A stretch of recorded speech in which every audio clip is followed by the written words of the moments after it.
Hello hello la communauté, j'espère que vous allez bien. Je vous retrouve comme promis, je vous en avais parlé dans la vidéo précédente, vidéo que j'ai tournée hier, donc une vidéo très récente où je vous expliquais que je prendrais le temps de vous faire une review, de vous faire la présentation, une présentation qui sera personnelle, d'un tarot Rider-Waite.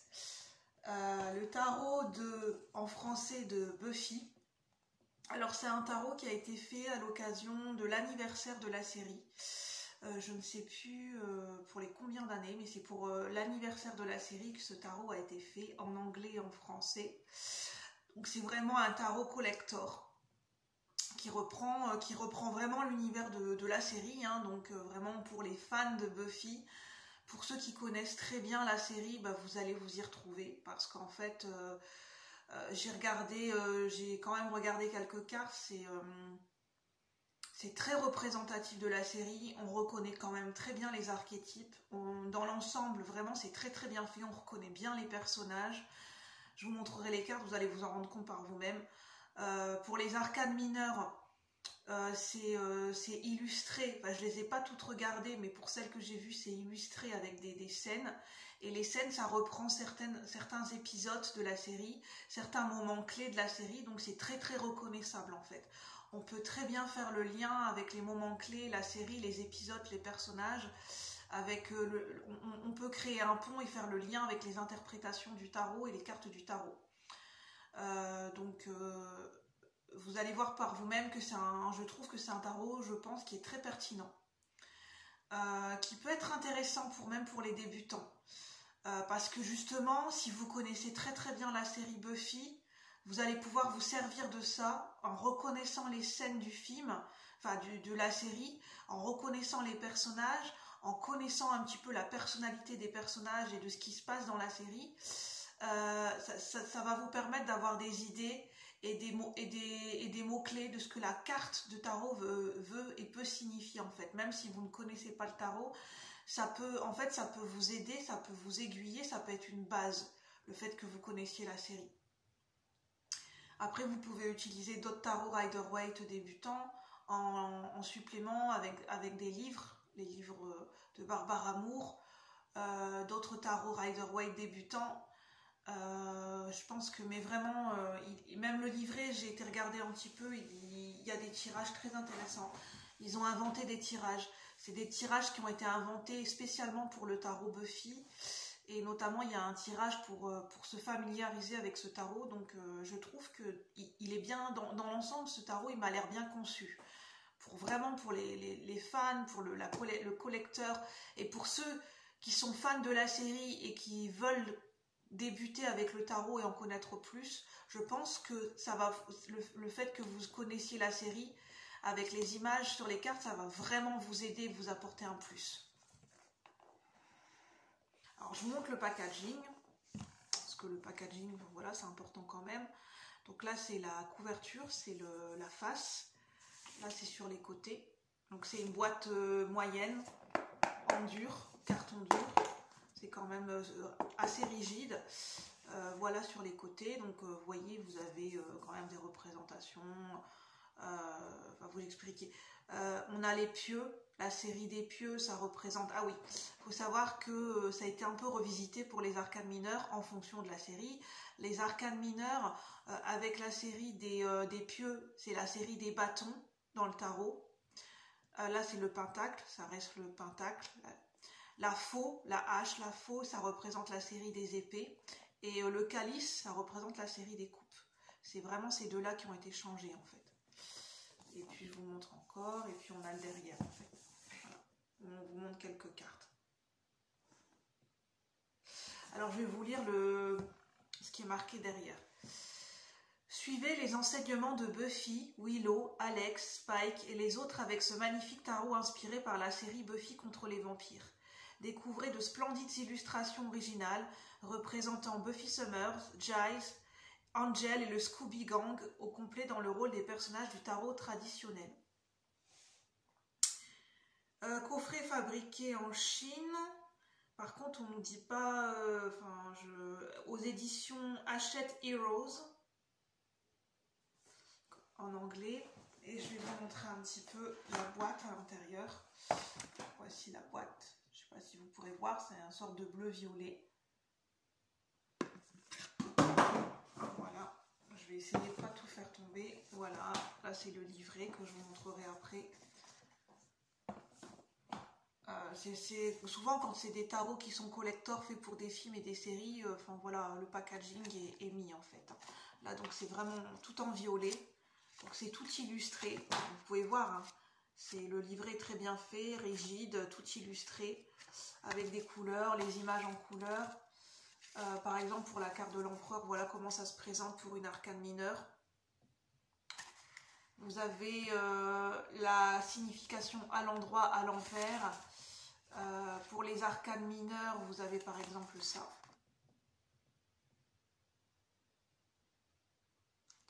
Avec signification à l'endroit, à l'envers. Je vais vous expliquer un petit peu les tirages. Alors, je vais vous montrer, c'est quand même bien de présenter l'auteur et l'illustrateur. N'hésitez pas à faire une capture d'écran. Alors, pour l'autrice, elle s'appelle Kazé Gili. 2 Ly à la fin. Elle est maman d'un jeune gobelin, mais aussi fan d'horreur et scénariste de comics. Les 2 premiers éléments l'ayant préparée pour le 3e. Elle a notamment écrit Buffy the Last Vampire Slayer, My Little Pony Generation, Star Wars Adventures, ainsi que de nombreux jeux de tarot pour Insight Éditions.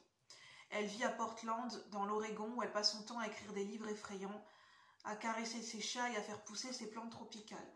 L'illustrateur, c'est Carl James Mountford,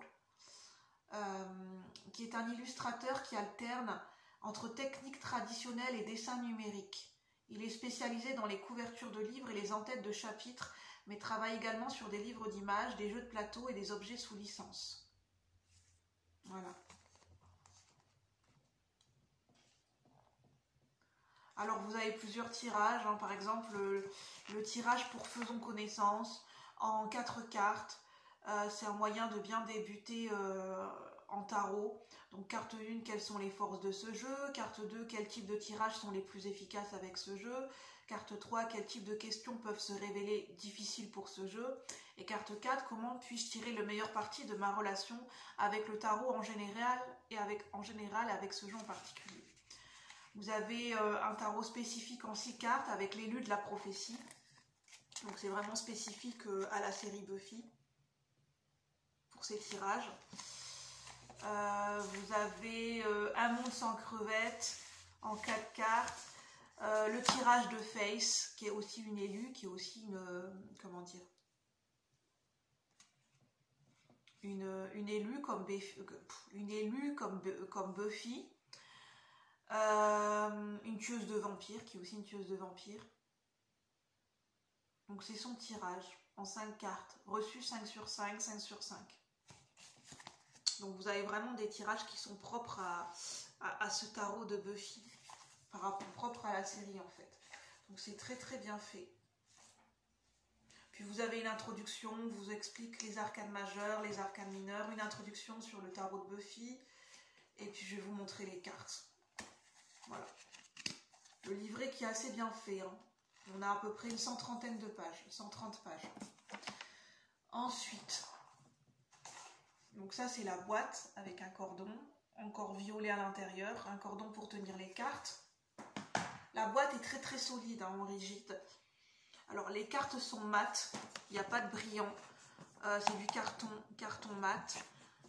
Les cartes sont assez solides, hein, c'est de la taille de ma main. Voici le dos. Les cartes, vous voyez, sont assez solides, hein. C'est du carton qui est assez solide, hein. C'est du carton rigide, hein. Le seul bémol, c'est le même, en fait, c'est la même qualité que le Alice deck, de Alice au Pays des Merveilles deck. C'est qu'il n'est pas forcément facile à brasser, à battre les cartes. Les cartes ne glissent pas forcément, en fait. Je vais vous montrer les cartes, je ne les ai pas mis dans l'ordre. Alors je pense que pour les fans de la série, vous allez reconnaître les personnages et vous allez reconnaître les scènes. Alors le mat, le fou, c'est représenté par le personnage de la série, l'ami de Buffy, Alex. Donc très représentatif du fou, de l'aventurier, celui qui est toujours prêt à l'aventure, qui est toujours prêt à en découdre, qui veut toujours être de l'aventure avec Buffy, dans sa quête pour tuer les vampires. Donc c'est bien représentatif du personnage d'Alex dans la série, qui est représenté par le mat et le fou en arcane majeur. Vous voyez, on a vraiment l'univers de Buffy, hein. On a le cimetière, enfin voilà, on a vraiment l'univers de Buffy, on reconnaît bien le personnage de la série. C'est vraiment pas dans l'ordre. Là on a, je sais pas si vous allez reconnaître,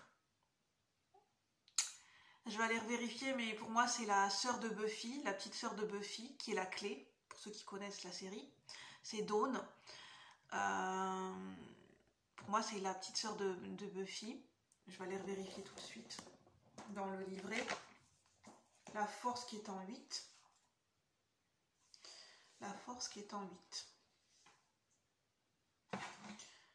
Je vous ai dit Rider Waite, mais je ne sais pas s'il dit si c'est Rider Waite ou pas en fait.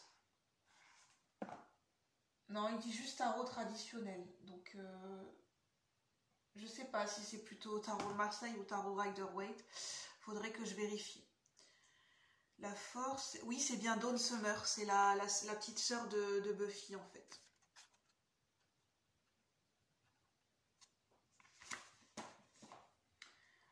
Vous avez le chariot en numéro 7 qui est représenté par Cordelia et sa voiture de luxe.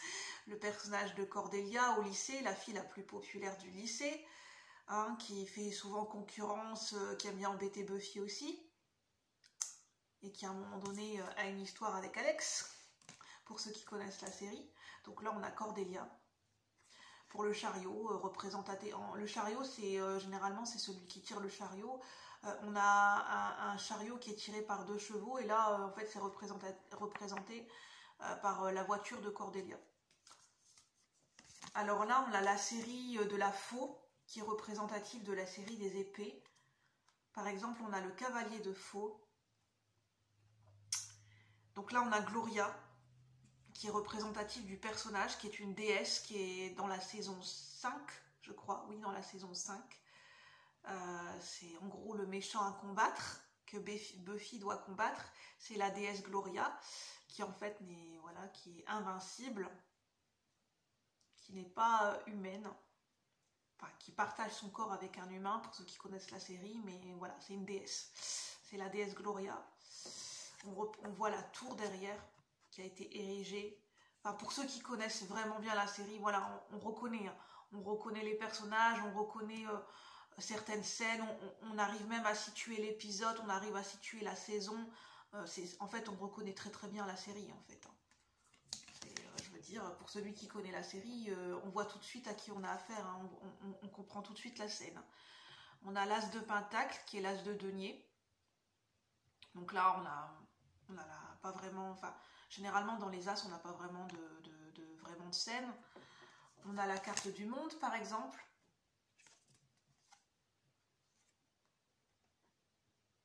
Là, par contre, celle-ci, j'ai un doute pour savoir quel personnage c'est. Je vais aller vérifier dans le livret. Donc là, c'est l'arcane majeur 21, le monde. Donc je pense quand même, si je reprends... On doit quand même, parce que le fou, le mat, si on a le fou qui est... On a la carte du mat, pour moi, je pense qu'on doit être sur un tarot de Marseille revisité. Après, c'est fort possible qu'on ait les deux, parce que des fois, il y a des auteurs qui mélangent les deux, qui mélangent tarot de Marseille et tarot Rider Waite dans un seul tarot. Donc ça, c'est à bien regarder la différenciation entre les deux. Donc je vais aller voir le monde. Mais pour moi, il y a du tarot de Marseille revisité là-dedans. Le monde. À savoir que pour le tarot de Marseille, la carte de la force et la carte de la justice sont inversées dans le tarot de Marseille par rapport au tarot Rider Waite. Et les noms ne sont pas forcément les mêmes. Par exemple, pour le fou, la carte du fou, c'est en fait dans le tarot de Marseille, c'est le nom, c'est le mât. La carte du hiérophante, le nom c'est le pape. Je sais plus ce qu'on a d'autre.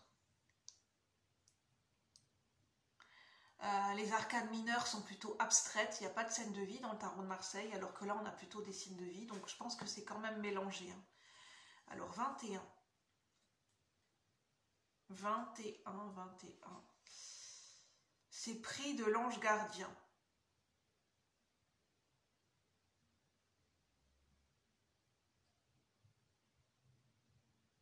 Je ne sais pas, ils disent pas qui est représenté en fait. Ça pourrait être Buffy, comme ça me fait penser aussi à quelqu'un d'autre. Ça me fait penser à la copine de Willow en fait, sa petite amie. Parce que ça ressemble aussi à sa petite amie. On a encore le roi de pieux, qui est le roi de bâton. Donc là, on a Alex avec son bandeau, quand il est blessé à l'œil. Il a un bandeau parce qu'il est blessé à l'œil.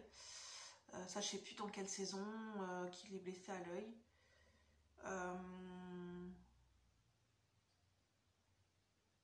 Il me semble que c'est dans la dernière saison qu'il est blessé à l'œil. Oui, ça doit être dans la dernière saison, la saison 7. Avec la force. Là, on a le bus scolaire. On a la reine de pieux, qui est la reine de bâton.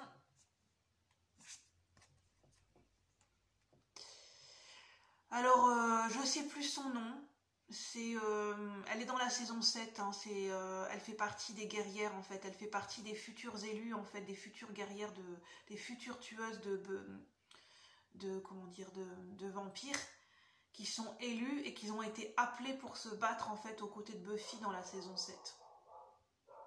Donc elle fait partie des élus de tueuses de vampires dans la dernière saison. Et c'est en même temps la petite amie de Willow dans la saison 7. Enfin, elle va devenir la petite amie de Willow. Je vais vous dire son nom.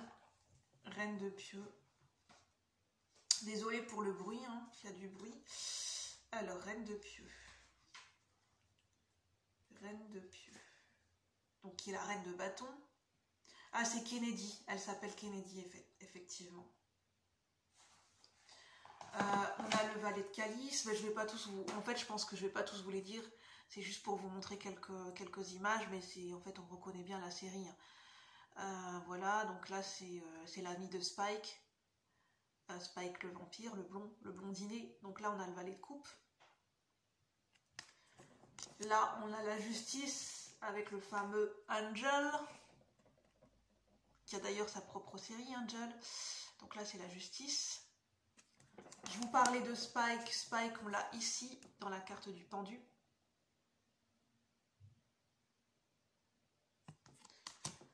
Les amoureux, on a Willow et sa petite amie. Enfin, c'est la petite amie, sa première petite amie, celle avec qui elle va découvrir qu'elle est, homosexuelle. Et ça, c'est l'épisode où il y a un épisode dans Buffy, c'est sous forme de comédie musicale où ils sont tous en train de danser et chanter. C'est cet épisode-là, avec le démon qui n'arrête pas qui veut faire danser les gens jusqu'à temps qu'ils n'en peuvent plus en fait, jusqu'à temps qu'ils meurent. On a l'as de faux. On a le diable avec Willow quand elle devient méchante. La méchante sorcière Willow. On a Ben, le double humain, celui qui partage le même corps que la déesse Gloria. Celle que je vous ai montrée tout à l'heure. Donc là, c'est Ben dans la saison 5. Là, elle doit être la saison 2. C'est le maire qui est méchant en fait, qui va corrompre Face, Face, qui est une autre tueuse de vampires. On a le 7 de Pentacle. Donc lui, je sais plus son nom. Il fait partie de la catégorie des démons avec Anya, le démon Anya, mais je sais plus son nom. On a le 7 de Pentacle. Je vous montre des cartes pour que vous voyez bien là, on a Dracula. Il y a un épisode où il y a Dracula qui apparaît dans un épisode de Buffy. Donc là, c'est Dracula avec le 10 de Pentacle. On a la mort avec les méchants qui apparaissent dans un épisode. Les méchants qui volent les cœurs. Et que d'ailleurs, il faut mettre de la musique très très fort pour les tuer en fait. Mais ceux qui connaissent la série, en fait, on reconnaît tout de suite. Hein. On a la Reine de Faux, qui est la professeure d'informatique. Celle qui va se faire tuer par Angel, quand Angel va perdre son âme. Enfin non, il va retrouver son âme, mais après il va être, comment dire... voilà, il va reperdre... oui, il va regagner son âme et reperdre son âme. Enfin, je sais plus trop quoi qu'est-ce, mais... le fait qu'il va trop se rapprocher de Buffy, voilà, ça va réveiller son côté obscur. Donc là, la Reine de Faux. On a la Tempérance, un arcane majeur qui est représenté par la mère de Buffy, Joyce. Donc là, c'est la mère de Buffy, avec la Tempérance. On a l'ermite avec le copain qui se transforme de Willow, le petit ami de Willow, à un moment donné, qui se transforme en loup-garou. Mais je sais plus son nom. Oz, je crois qu'il s'appelle Oz, oui. C'est celui qui se transforme en loup-garou, qui fait partie d'un groupe de rock aussi. On a l'ami de Giles, mais en fait qui est plutôt malhonnête et qui a souvent des mauvaises intentions. C'est son ami qui est magicien, qui à un moment donné apparaît dans un épisode où il vend des costumes qui font que c'est des costumes, une fois qu'on les porte, on devient le personnage. Je sais plus, donc il y a Buffy qui se transforme en marquise ou en duchesse, il y a Cordelia qui se transforme en chat, Willow qui devient invisible parce qu'elle a mis un déguisement de fantôme, et Alex qui devient un militaire.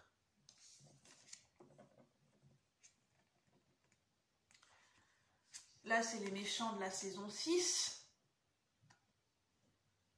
Là, on reconnaît bien, c'est le proviseur Snyder. On a Buffy, quand elle devient, comment dire, quand elle a un emploi de serveuse. À un moment donné, elle devient serveuse. Quand elle quitte Sunnydale, elle va dans une autre ville et elle a un emploi de serveuse et elle se fait appeler Anne. Enfin, pour ceux qui connaissent bien la série. On a Joyce et Giles quand ils redeviennent adolescents. Giles est le bibliothécaire. On a... qu'est-ce qu'on a d'autre? La tour, c'est la tour avec la déesse Gloria. L'étoile, c'est avec une autre tueuse. C'est Kendra. Je vous ai pas montré Face. On a Face avec la lune.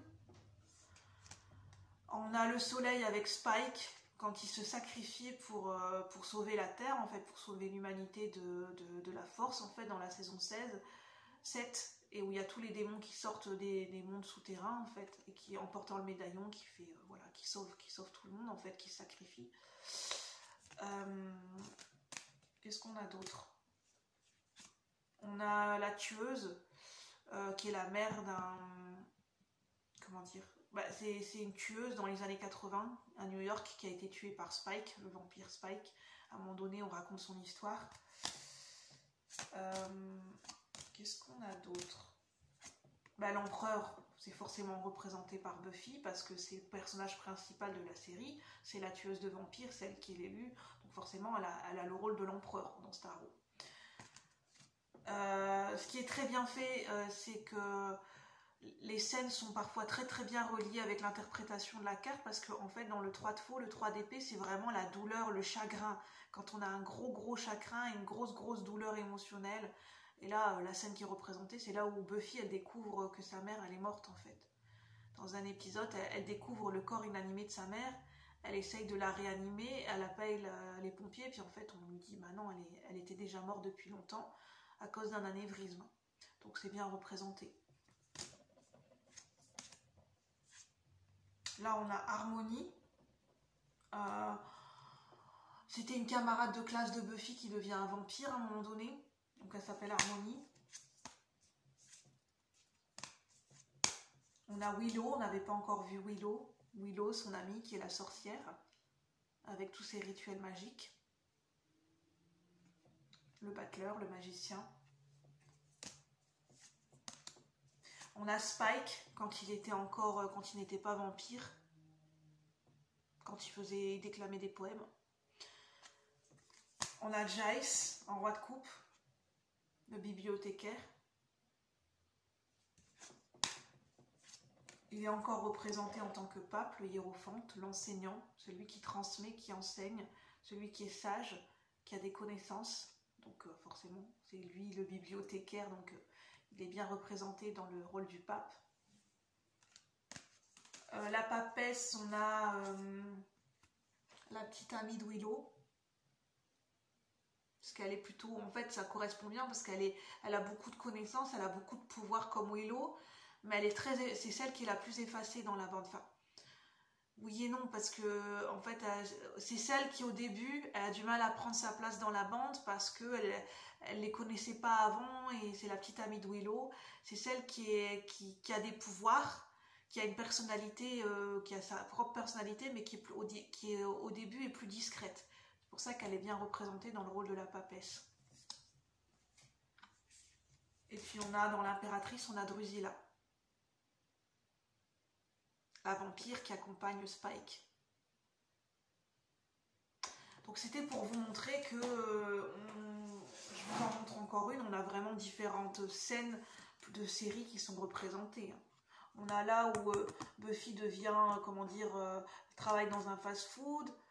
Là, c'est le médecin, quand elle est à l'université avec Riley, qui a les expériences. Enfin, vraiment, c'est très très bien représenté. En fait, on reconnaît très très bien la série, on reconnaît très très bien les personnages, et on reconnaît très bien les scènes. On peut très bien situer l'épisode, la saison. Et je trouve que c'est bien. C'est très enrichissant, ça permet de faire le lien qu'ils ont voulu créer entre la série, certains épisodes, et le lien qu'ils ont créé avec la carte de tarot, en fait. Donc je vais vous laisser là, je voulais vous présenter ce tarot qui m'a l'air franchement très très intéressant.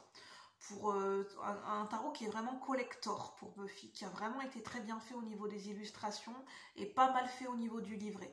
Donc vraiment, je pense que c'est un tarot qui pourra vraiment intéresser ceux qui sont vraiment fans, qui veulent faire la collection de Buffy et qui veulent l'avoir en tarot. Bah voilà, moi oh, ah oui, le prix, je vous ai pas dit le prix, c'est 28 € le prix. Pour ce tarot en français, c'est oui, 28 €. J'espère que cette review, cette présentation personnelle vous aura plu. Si c'est le cas, n'hésitez pas à liker pour m'encourager, pour faire connaître la chaîne, pour faire connaître ce tarot Buffy. Et puis, n'hésitez pas à partager et à vous abonner si ce n'est pas déjà fait. Je vous retrouve bientôt pour de nouveaux partages. Bye bye la communauté, merci. Bonne journée.